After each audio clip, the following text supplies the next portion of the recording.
साथियों नमस्कार, स्वागत है आप सभी का आपके अपने इस यूट्यूब चैनल विधिटेरिया में। मैं हूं एडवोकेट मजीद त्रिपाठी। साथियों, आज के इस वीडियो में हम लोग डिस्कस करेंगे कि अगर आपके पास पैसा नहीं है अपने लोन की ईएमआई को चुकाने के लिए, अगर आप पैसा नहीं दे पा रहे हैं, अगर किसी प्रकार की समस्या है, बिजनेस बंद हो गया है, जॉब चली गई है, पैसा आ रहा था लेकिन अब पैसा नहीं है क्योंकि अब मल्टीपल लोन्स हो गए हैं। एक तो सबसे बड़ी बात यह है कि आप लोग गलती करते हैं कि मल्टीपल लोन्स ले लेते हैं। आप लोग स्ट्रैटेजी को नहीं समझते हैं।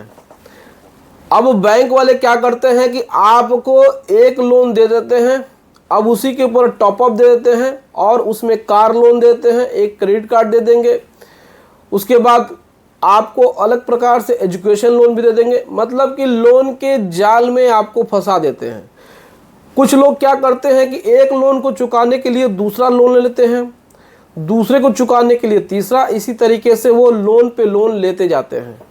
और आजकल तो मोबाइल फ़ोन पे मैसेज के ज़रिए प्री अप्रूव्ड लोन, उसके बाद से कॉल करके लोग भी बैंक वाले आपको प्री अप्रूव्ड लोन देते हैं। तो कहने का मतलब ये है कि जहां आपकी इनकम लिमिटेड है, आप न तो अंबानी हैं, आप न तो टाटा हैं, आप न तो बिल गेट्स हैं और आप न ही एलन मस्क हैं।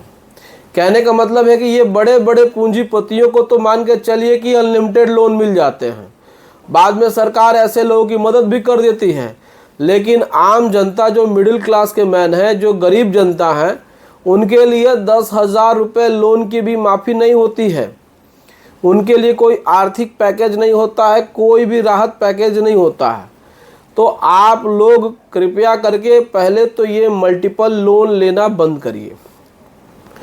अब आते हैं कि अगर पैसा नहीं है तो क्या बैंक को पहले बताना ज़रूरी है या इंटीमेशन दे सकते हैं या बैंक को प्री नोटिस दे सकते हैं।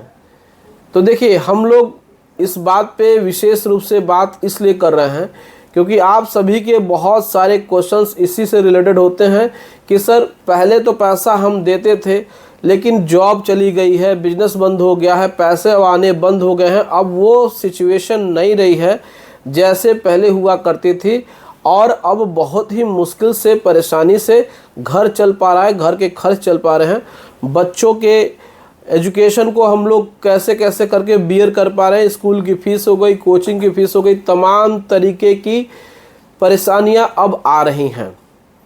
तो ऐसे कंडीशन में बैंक से कैसे बात करें, कैसे उनसे सेटलमेंट की बात करें, कैसे उनसे टाइम लें, क्योंकि कुछ लोग तो सेटलमेंट नहीं करना चाहते हैं, कुछ लोग तो टाइम चाहते हैं। तो देखिए, टाइम जिनको चाहिए तो उसमें देखिए सबसे बड़ी बात यह है कि एक आपको हम सच्चाई बताते हैं, बहुत लोग नहीं बताएंगे, बहुत लोग तो जानकारी होगा ही होगा नहीं होगा, कि बैंक वाले किसी भी तरीके से लिखित में आपको टाइम नहीं देंगे। अगर कोई कहता है कि आप कुछ पैसा जमा कर दीजिए, हम आपको 6 महीने का टाइम दे देंगे, तो वो टाइम नहीं देंगे। जो सच्चाई है, जो ट्रुथ है, वो आपको जानना ज़रूरी है। वो समय कैसे नहीं दे पाएंगे इसको भी आपको समझना है। अब देखिए, मान के चलिए कि आपकी जो ईएमआई बनती है, आजकल हर चीज़ कंप्यूटराइज्ड हो गया है। पहले होता था बिल वाउचर लगा करके लोगों का ईएमआई लिया जाता था। आज के समय में क्या हो गया है, सिस्टम जनरेटेड हो गया है। जो लोन प्रोवाइड किया जाता है क्लाइंट को, कस्टमर को, बॉरोवर को, उसका एक अलग से सॉफ्टवेयर होता है। अब उस सॉफ्टवेयर में हर महीने अगर पैसा नहीं जाएगा तो सॉफ्टवेयर अपडेट नहीं होगा, और जब वो अपडेट नहीं होगा लगातार 3 महीने तक, तो अकाउंट आपका एनपीए हो जाएगा। अब उस सॉफ्टवेयर में छेड़छाड़ भी नहीं की जा सकती है, उस पर होल्ड भी नहीं लगाया जा सकता है। लेकिन अगर बैंक मोनेटोरियम पॉलिसी का इस्तेमाल करती है तो उस सॉफ्टवेयर में मोनेटोरियम पॉलिसी का एक उसमें ऑप्शंस होता है, तो उसमें मोनेटोरियम का इस्तेमाल हो सकता है, तो वहाँ पे आपको छूट मिल जाएगी ईएमआई देने से। लेकिन अगर सिंपल तरीके से बैंक का मैनेजर कहता है या रिकवरी एजेंट कहता है या कलेक्शन मैनेजर कहता है, कोई भी आपको अगर बलगराता है, कोई भी आपको बेवकूफ़ बनाता है, पैसा लेने के बाद कहता है कि 6 महीने तक हम आपको समय दे देंगे, तो मेरी बात मानिए, समय नहीं मिलता है, इसकी जानकारी आप करिए। नहीं तो आप इसके बारे में जा कर के पूछताछ भी कर लीजिए, 2-4 बैंक से मिलकर बातचीत कर लीजिए या ऑनलाइन चेक भी कर लीजिए कि क्या बैंक अपने मन से 6 महीने तक ईएमआई देने से छूट दे सकता है अगर उस पर मोरेटोरियम पीरियड नहीं है तो। क्योंकि आपका जो ईएमआई है वो आपको सिस्टम से उनको निकालना है और सिस्टम जनरेटेड जो उनका सॉफ्टवेयर होता है वो हर ईयर उसका ऑडिट होता है, तो वो आरबीआई के निगरानी में होता है और इसीलिए वो नहीं कर पाते। अगर किसी स्कीम के तहत उन्होंने मोरेटोरियम दिया है तो ये कोई दिक्कत वाली बात नहीं है, ये होता है। जैसे कि गवर्नमेंट ने कोविड-19 में आरबीआई के द्वारा और वित्त मंत्रालय के द्वारा हर बैंकों ने अपने अपने क्लाइंट को, अपने अपने बोरोर को, अपने अपने ग्राहकों को उन्होंने ये सुविधा 6 महीने के लिए दिया हुआ था। लेकिन इसमें नहीं हो सकता है, अब समय तो नहीं मिल सकता है तो प्री नोटिस देने का कोई मतलब नहीं होता है। अगर देखिए पैसा नहीं है तो वैसे भी आपका अकाउंट एनपीए हो जाएगा, तो आपको डरना और परेशान होने की बात नहीं है।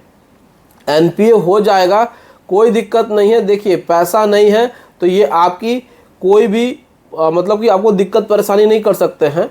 हाँ, इसमें प्रोसीजर में समय लग सकता है।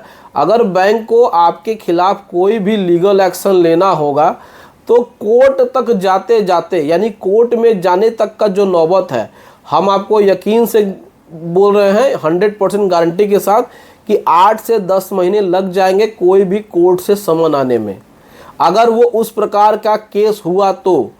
बाकी का ये नॉर्मली आपको आर्बिट्रेशन की नोटिस देते हैं, लीगल नोटिस एडवोकेट के माध्यम से देते हैं, तो इससे बहुत ज़्यादा भयभीत और बहुत ज़्यादा परेशान होने की ज़रूरत नहीं है। इसमें आप अपना जवाब दाखिल कर सकते हैं, इसमें कोई दिक्कत नहीं आएगी। लेकिन आप लोग कृपया करके कुछ लोगों के चक्कर में, ऐसे लोगों के चक्कर में मत आइएगा कि जो पैसे लेकर के आपसे कह देंगे कि हम आपको 6 महीने का टाइम दिलवा देंगे या 1 साल का टाइम दिलवा देंगे। ऐसा बिल्कुल भी नहीं होता है। तो उम्मीद करते हैं दोस्तों कि ये इन्फॉर्मेशन आपको पसंद आई होगी।